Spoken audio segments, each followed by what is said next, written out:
tiba-tiba terdengar suaranya. Ini semua terjadi sejak ayah membuat peraturan baru di rumah ini.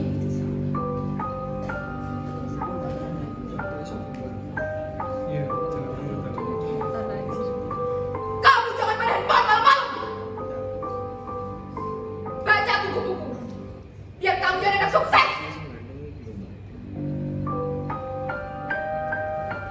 Dan saya harus memberikan mudah-mudahan itu pada ayah. Maka saya harus duduk di bangku itu dan baca buku-buku bisu dan tak asyik itu sampai saya tertidur.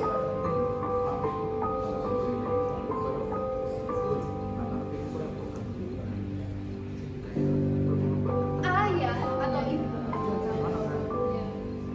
mereka bergantian seperti tentara jaga malam. Akan datang kamar ini setiap 1 jam sekali untuk memastikan bahwa saya masih terus membaca sebelum pukul 10 atau pukul 11 tiba.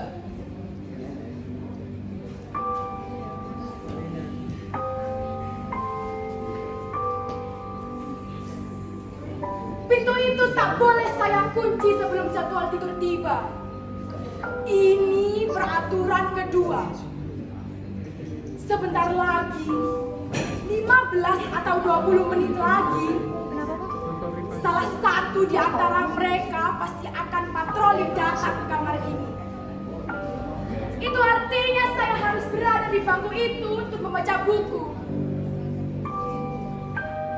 Tapi sebelum hal itu terjadi, izinkan saya membagikan cerita kepada hadirin sekalian.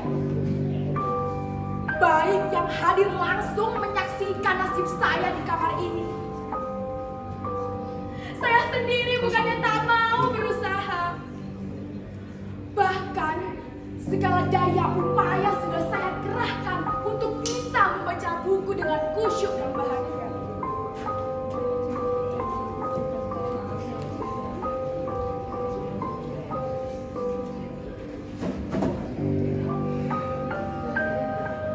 Bukannya saya nggak berusaha.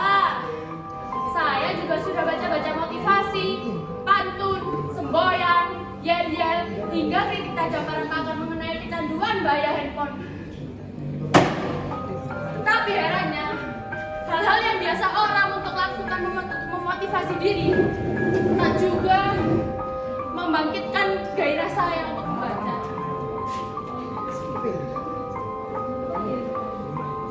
Dan anehnya lagi, buku-buku yang saya baca nggak nempel di saya. Palingan hanya bertahan 10 atau 15 menit saja, lalu ngantuk. Sedangkan kritik tajam para pakar itu tak juga mengurangi kerinduan saya terhadap handphone.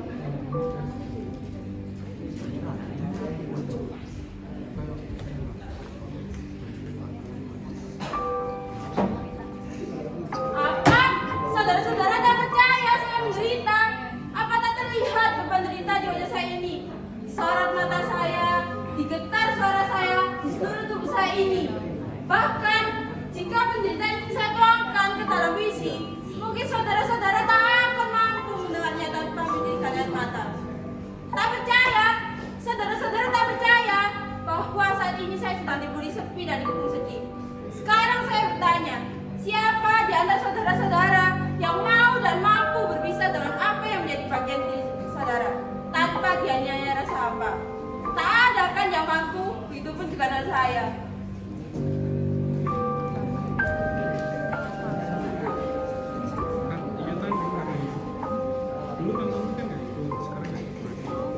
Bayangkan, sejak kecil dia sudah bersama kita, menjadi teman di kala semua orang tak punya waktu atau malas, yang meladeni kita yang masih kanak-kanak belum bernilai guna. Pagi, siang, sore, bahkan malam, dia yang selalu bersedia. Ya, asalkan kuota dan baterai yang penuh, dia akan melayani kita. Apapun kemauan kita, kemanapun kita bertamasya, dia yang selalu menemani kita. dia juga telah menyimpan nama dan memori indah yang ada di dalamnya. Dan kita telah menyimpan password dan kunci untuk membukanya. Oh, handphoneku, betapa berat jalan yang harus kutempuh untuk kembali lagi samamu.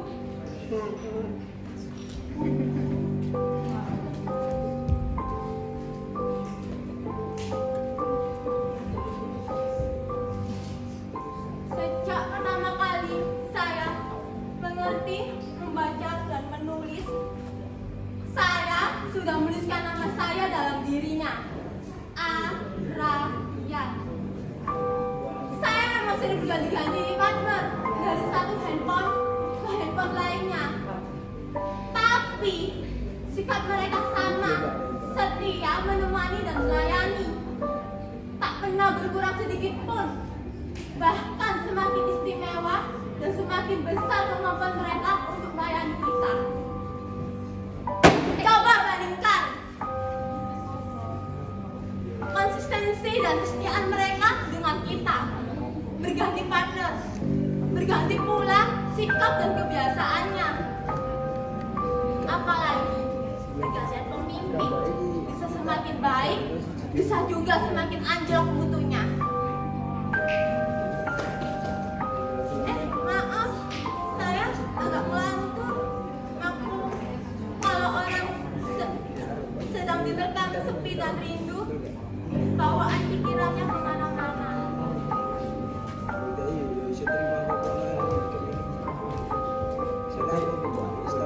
Jadi, bagaimana sekarang?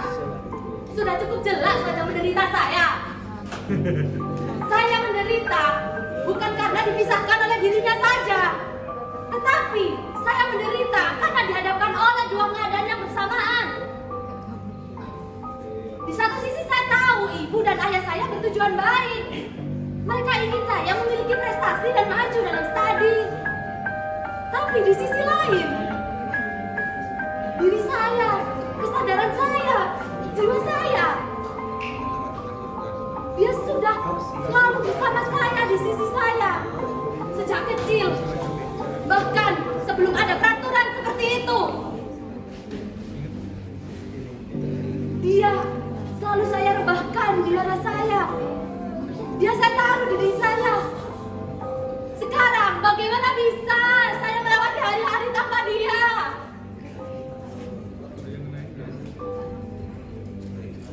Tak ada yang lebih membahagiakan selain mendengar suara riang dan renyahnya. Ia membuat hidup ini menjadi amat mudah, menjadi lebih simpel dan lebih cepat, bahkan ringkas. Ia tidak bisa membiarkan kita menunggu terlalu lama. Dia memberitahu segala informasi dengan cepat dan tepat, tanpa perlu kita mengerahkan tenaga yang berlebih. Lantas, bagaimana bisa saya berulang dengan buku-buku ini untuk menetap masa depan saya? Ini sangat membosankan. Sementara kita hidup di zaman yang bergantung pada keringkasan dan kecepatan. Lalu, siapapun yang tidak bisa ringkas dan cepat akan ditinggalkan dalam museum peradaban, menjadi fosil yang tidak berguna.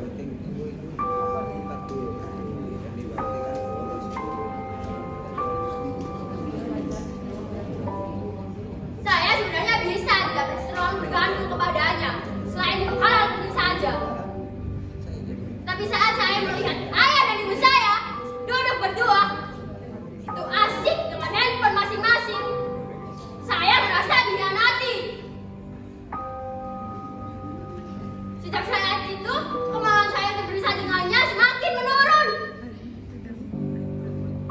Bahkan, sekarang, ia ada di dalam kepala saya.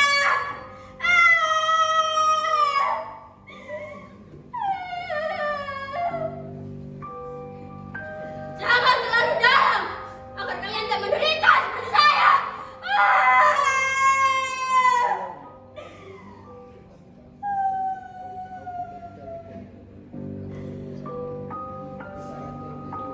Panjang dan berat jarak yang harus kutempuh. Inilah yang harus aku lakukan dan mendapat kelahiranku kembali.